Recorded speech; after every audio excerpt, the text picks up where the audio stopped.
You're looking to get a leg up on your Facebook ad strategy. Today, I'll show you how we utilized a full funnel as well as a little bit of audience/creative testing to grow one of our clients' ad accounts to 11 ROAS in just under 3 months. Hey viewers, welcome back to the channel. My name is Marco. I'm the founder of a performance marketing agency based out of New York called Planned Ads. And on this channel, we specialize in helping you grow your business so that you can live a healthier and happier life. The first thing you need to know is that I can't actually tell you the client's name. However, I can tell you that they were based out of the UK, new to the North American market, had previously been in the automotive sector for quite a while, and were now looking to grow in the marine segment.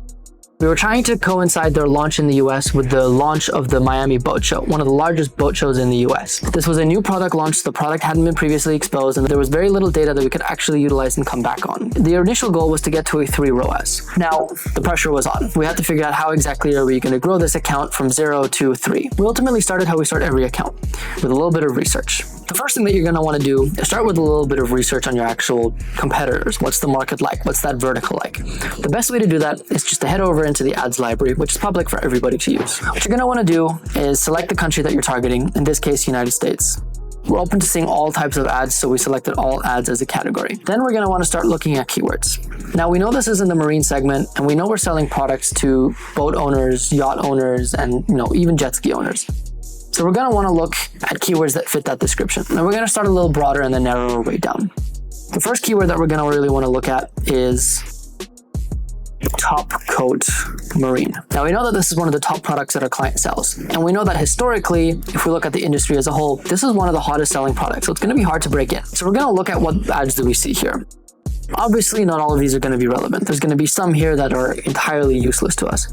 But what we can gather from here is just to scroll and sort of get an idea of what's going on. We can see that there's a couple of people running marine ceramic installs, a little bit, not exactly what we're doing, but in the same ballpark. We can see when they launched, we can see that there's specific campaigns doing branded campaigns. There's also campaigns doing a little bit more specialized campaigns around products. Now, we're not getting as much good information here, but the good thing is it's starting to give us a little bit an idea of what other keywords we can search next. So we can see here that one of these ads that were one of the most recent launched are talking about key features. And let's have a look here. Marine ceramic. So let's type in marine ceramic, actually. Now we're starting to narrow down into things that are actually more relevant to us. So we can see here that there's a competitor running an ad talking about, don't you hate when you spend as much time cleaning your boat and maintaining your boat as you do actually end up using it or enjoying it? Not a bad start, good question. But what we can really start gathering from here is just a lot more information as to what our competitors are doing. What type of copy are they using? What type of creative are they using? Are there specific keywords that they're including in their ads that we might not have thought of? What's interesting to note here is that, funnily enough, oftentimes the uglier the creative is, the better it works on Facebook. The more polished it is, the more it seems like an ad and it doesn't really blend into the timeline and people know that it's an ad and skip it a little bit faster. So we're really looking out for things like that as well. We can see that this is actually a really interesting UGC, not necessarily a marine, but we can learn something from this.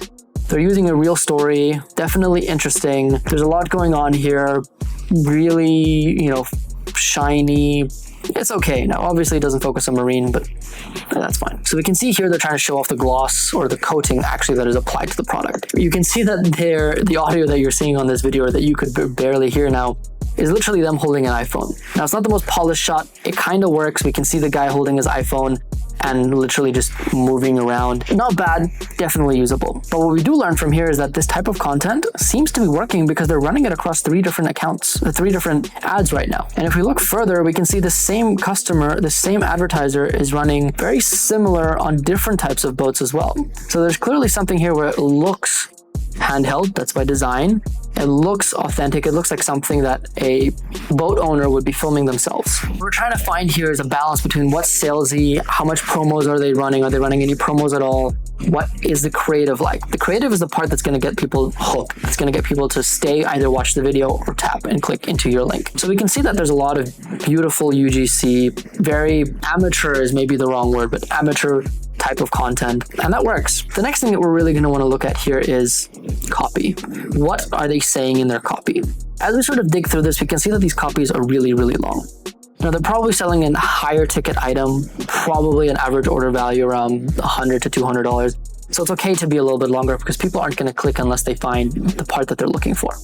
And so in this case, we can see that they're really utilizing a lot of the same copy as they go down into the actual body of the copy, but they're using different hooks at the beginning. So as we're digging through our competitors here, we can see heavily here that they're focusing on features. We can see what's working and what's not working. And ultimately, we can see there's a lot of good stuff here. Now, I pulled some out here, and a lot of the comments that really focused on the product leaves streaks, or that's not good. We don't want that.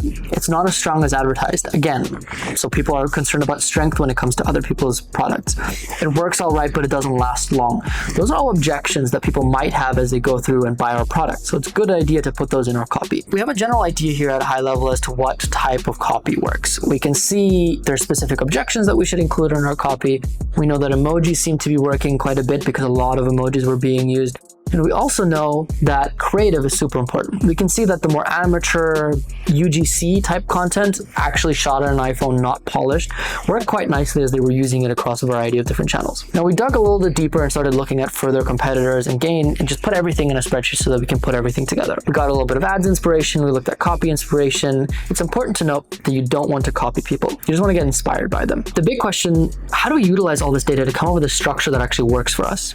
How do we use this creative research, this copy research, this emoji or no emoji, to come up with a structure that actually works for us? Given we had a limited budget of $2,000 to $3,000 a month, which is really low, we had to come up with something that would actually work for us. We were stuck at that budget because the client didn't actually have that much inventory. This was always supposed to be a test run.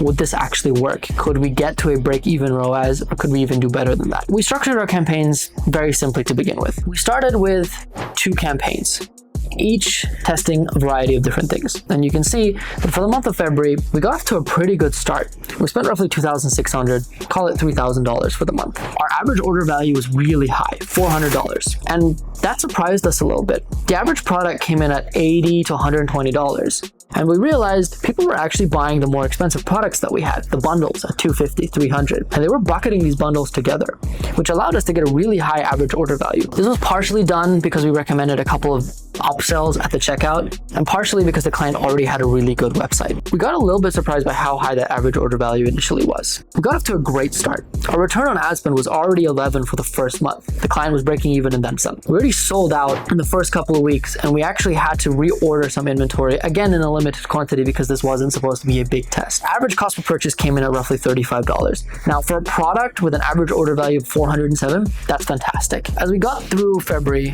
things were looking good. Now March was a little bit rougher. We spent roughly $3,200, so we started scaling a little bit. We couldn't make as many changes, and so we tried to break down the campaigns a little bit. Again, CBO wasn't as efficient, but it got us in the right direction.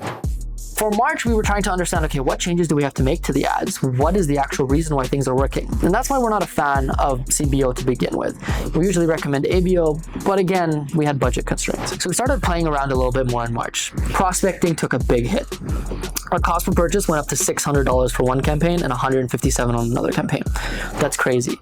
On a different broad campaign, the best performer in February just didn't work at all. So what we really had to start doing is leveraging our previous month's clicks. And we realized there were a lot of people that were coming and clicking and engaging with our videos and our images. And so we really started boosting the budget to make up for that lack of reach on the prospecting level and the retargeting level. We spent roughly $3,200 and that generated 7 return on ad spend. Not bad, a decrease from where we were before. We spent $3,000, made $24,000, $25,000 almost. What killed us here is prospecting. What saved us is the retargeting. You can see we actually got a decent number of people purchasing from the 30-day website visitors audience. That's because the month before we had done a lot of work at prospecting to get new people to come to the site to ultimately retarget. So that worked out well for us. That's where we spent the majority of the budget. Spent roughly $1,000 there. Our average order value was super high again. It doubled from the month before from $400 to $700 here. Fantastic. Return on ad spend 12, averaging out to 14 across all retargeting. But I want to dive into what didn't work at the prospecting level. You can see we started using the data from February. We noticed that in February, broad worked best. So why not double down on that in the month of March, right? If that's where we're getting a decent cost per purchase, $20, $30, $40, and the return on ad spend there is roughly $18 or $16, that's scalable. There's something we can utilize here. Taking that strategy, applying it into March, this is what happened. Our return on ad spend at prospecting, you can see here, went from 16, what it was before, to 1.4. This is where we really took a hit. Granted, we were still quite profitable. We did 405, so not bad. Going into April, we knew we had our work cut out for us. So in April, we just simplified everything. We went back to our original campaign and we utilized a full funnel strategy. We started off on a slightly lower spend just to get the ball rolling because March was so painful when it came to prospecting. But then we realized things were going well. And so we started increasing budgets. We increased budgets in 20% increments every few hours as Facebook would let us without resetting learning. And ultimately that allowed us to spend $4,500 for the month of April. Now, we actually had to cut the month of April short because we ran out of stock. We were doing great numbers. Our ROAS was 11.9, roughly 12. We spent $4,500 and generated $53,000 in purchase conversion value. That's crazy. I'm going to break down what it is exactly that we did here. And we utilized a full funnel strategy. So we basically took one campaign and broke it down into two ad sets. One purely focused on prospecting, broad, as we can see, and one purely focused on retention. Retention being retargeting. So video viewers that we had previously targeted that worked well for us in March and February, website visitors that worked well for us in March and February, and just stacked them. We realized that this was also a time when Facebook was undergoing a lot more changes, and we realized that the broader the audience or the larger that we could make it, the better it was performing. And so we stacked them together to get these results. You can see our broad prospecting came back. We spent $2,300 on prospecting, $44 CPP, cost per purchase, fantastic. ROAS of roughly 7.9 for prospecting, that's unheard of in 2022. Spent $2,300 and made $18,000 in revenue, fantastic. At the retargeting level, again, we could actually be a little bit more even on spend here because prospecting started working again.